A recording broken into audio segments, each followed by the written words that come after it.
علی امین گنڈاپور کی محسن نقوی سے ملاقات، کے پی کے معاملات مل کر حل کرنے پر اتفاق۔ اسلام آباد، وفاقی اور خیبر پختونخوا حکومت نے معاملات کو مل کر بیٹھ کر حل کرنے پر اتفاق کر لیا۔ اسلام آباد میں وزیر اعلیٰ خیبر پختونخوا علی امین گنڈاپور کی وفاقی وزیر داخلہ محسن نقوی اور وزیر توانائی اویس لغاری سے ملاقات ہوئی۔ ملاقات میں صوبہ خیبر پختونخوا کی موجودہ صورتحال پر تبادلہ خیال کیا گیا۔ وفاقی وزراء اور وزیر اعلیٰ خیبر پختونخوا کے درمیان ملاقات میں لوڈ شیڈنگ، بجلی سے متعلق معاملات اور دیگر مسائل سے متعلق اہم پیش رفت ہوئی اور وفاق کے پی کے نمائندوں نے معاملات کو مل بیٹھ کر حل کرنے پر اتفاق کیا۔ ملاقات میں وفاقی وزراء اور وزیر اعلیٰ خیبر پختونخوا کی جانب سے پیر کو دوبارہ ملاقات کرنے کا فیصلہ بھی کیا گیا۔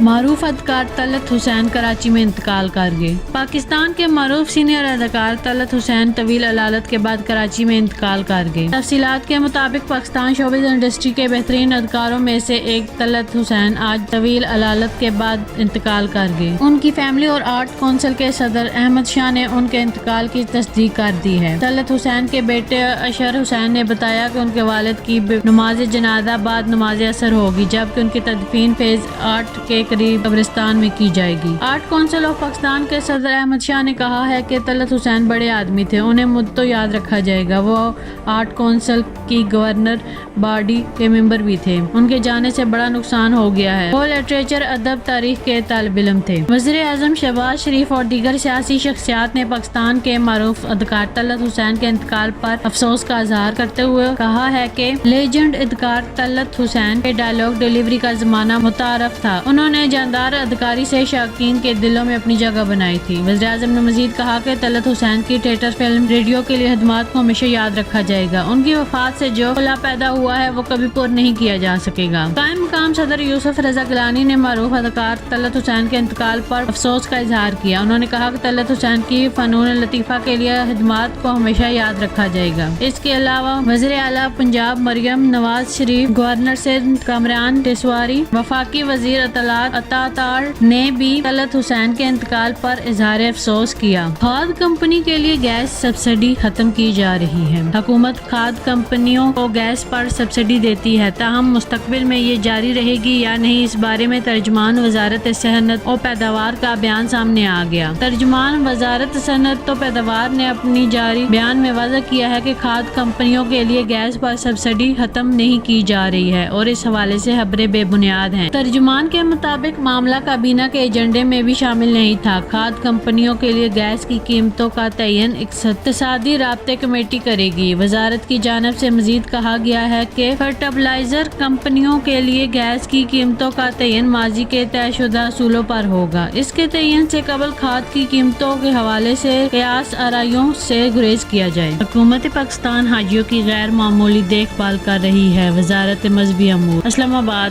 وزارت مذہبی امور کے ترجمان نے کہا ہے کہ حکومت پاکستان حاجیوں کی غیر معمولی دیکھ بھال کر رہی ہے۔ وزارت مذہبی امور کے مطابق مدینہ منورہ میں بازیابی کے محکمے نے 530 گمشدہ سفری بیگز کو مالکان کے حوالے کیا۔ راستے میں بھٹکنے والے 61 عازمین حج کو تلاش کر کے ان کی رہائش گاہوں تک پہنچایا گیا۔ مدینہ منورہ میں کھانے پینے کی 304 اور ٹرانسپورٹ کی 38 شکایات کا ازالہ کیا گیا۔ سعودی حکام کے خصوصی تعاون سے 20,500 عازمین کو ریاض الجنت جانے کی سہولت فراہم کی گئی۔ وزارت مذہبی امور کے مطابق مکہ مکرمہ میں 197 بیگز ملے، جبکہ راستے میں بھٹکنے والے 17 عازمین کو ان کی رہائش گاہوں تک پہنچا دیا گیا۔ حرم مکہ کے داخلی راستوں پر تعینات حرم گائیڈز نے اب تک 4,500 عازمین کو رہنمائی فراہم کی ہے۔ 149 پروازوں کے ذریعے 35,000 سے زائد عازمین سعودی عرب پہنچے۔ اب تمام پروازیں 9 جون 2024 جدہ میں اتریں گی۔ مدینہ منورہ کے لیے قبل از حج پروازوں کا سلسلہ 24 مئی 2024 سے ختم ہو چکا ہے۔ وزارت مذہبی امور کے مطابق نجی حج اسکیم کے ذریعے 3246 عازمین بھی سعودی عرب پہنچ چکے ہیں۔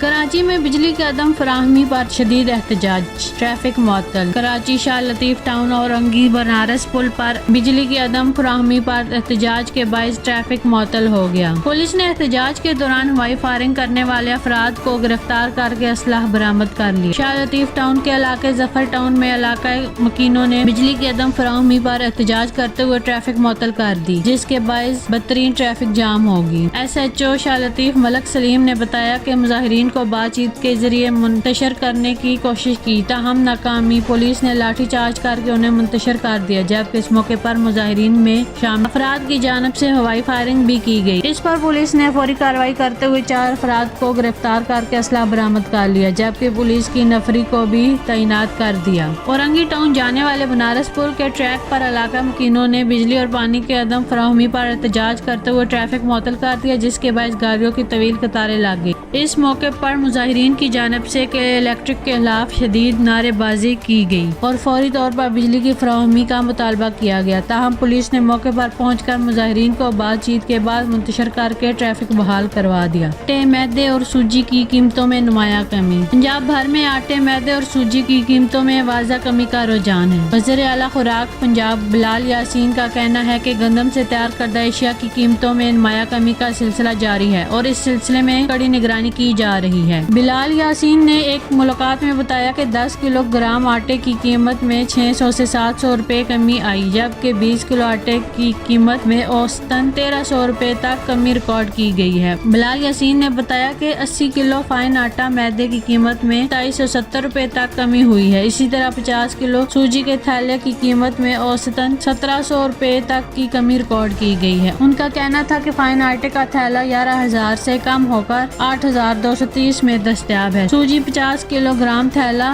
7,150 سے کم ہو کر 5,450 روپے میں دستیاب ہے۔ روزمرہ اشیاء ضروریہ کی قیمتوں میں کمی سے عوام کو حقیقی ریلیف ملا ہے۔ بلال یاسین کا کہنا تھا کہ گندم کی وافر مقدار میں موجودگی کے ثمرات عام آدمی تک پہنچ رہے ہیں۔ مارکیٹ کی مستقل چیکنگ سے اشیاء کی قیمتوں اور معیار پر کڑی نظر رکھی جا رہی ہے۔ صوبہ بھر میں سستی روٹی کی فراہمی یقینی بنائی جا رہی ہے۔ اسرائیل میں نتن یاہو کی حکومت کے خلاف بڑا مظاہرہ، 1000 لوگ سڑکوں پر نکل آئے۔ اسرائیل میں شہریوں کی جانب سے اپنی حکومت کے خلاف مظاہروں کا سلسلہ جاری ہے۔ تل ابیب میں وزیر اعظم نتن یاہو کے خلاف ہزاروں لوگ سڑکوں پر نکل آئے۔ غیر ملکی میڈیا رپورٹ کے مطابق مظاہرین نے یرغمالیوں کی رہائی اور فوری جنگ بندی کا مطالبہ کیا۔ شہریوں نے ناکام پالیسیوں پر احتجاج کرتے ہوئے نتن یاہو سے فوراً مستعفی ہونے اور قبل از وقت الیکشن کروانے کا بھی مطالبہ کیا ہے۔ یاد رہے کہ اس سے قبل بھی وزیر اعظم نتن یاہو کے خلاف شہری احتجاج ریکارڈ کروا چکے ہیں۔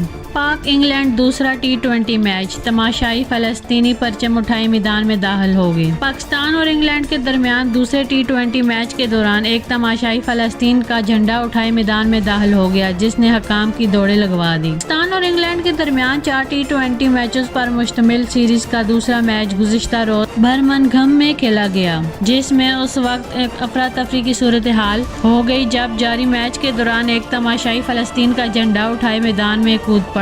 یہ واقعہ اس وقت پیش آیا جب انگلینڈ کی جانب سے دیے گئے 184 رن کے ہدف میں پاکستان کی بیٹنگ جاری تھی اور کریز پر مڈل حماد وسیم اور افتخار احمد موجود تھے کہ اچانک ایک تماشائی اسٹیڈیم سے فلسطین کا پرچم لیے میدان میں کود پڑا اور کریز کی جانب دوڑ پڑا۔ تماشائی کی جانب سے یہ حرکت ہوتے ہی اسٹیڈیم میں سیکورٹی حکام کی بھی دوڑیں لگ گئی اور انہوں نے اس کا تعاقب کرتے ہوئے پکڑ لیا اور میدان سے باہر لے گئے۔ اس دوران کچھ وقت کے لیے میچ کو روک دیا گیا۔ درجہ حرارت میں اضافہ، پاکستان میں اگلا ہفتہ سال کا گرم ترین ہفتہ رہنے کا امکان۔ کراچی میں اگلے ہفتے گرمی کی شدت میں مزید اضافہ ہوگا۔ موسمیاتی تجزیہ کار اویس حیدر کی جانب سے بتایا گیا ہے کہ منگل سے جمعرات تک شہر کے درجہ حرارت میں اضافہ ہو سکتا ہے۔ اویس حیدر کے مطابق اس دوران زیادہ سے زیادہ درجہ حرارت 40 سے 42 ڈگری سینٹی گریڈ تک بھی پہنچ سکتا ہے، جس کے سبب کراچی میں اگلا ہفتہ سال کا گرم ترین ہفتہ رہ سکتا ہے۔ دوسری جانب ماہرین طب نے شہریوں کو بلا ضرورت گھر سے باہر نکلنے سے گریز کرنے کے ساتھ ٹھنڈے پانی اور ہلکے کپڑے پہننے کی ہدایت کی ہے۔ مزید اپ ڈیٹ کے لیے دیکھتے رہیے نیوز اسٹوڈیو 11۔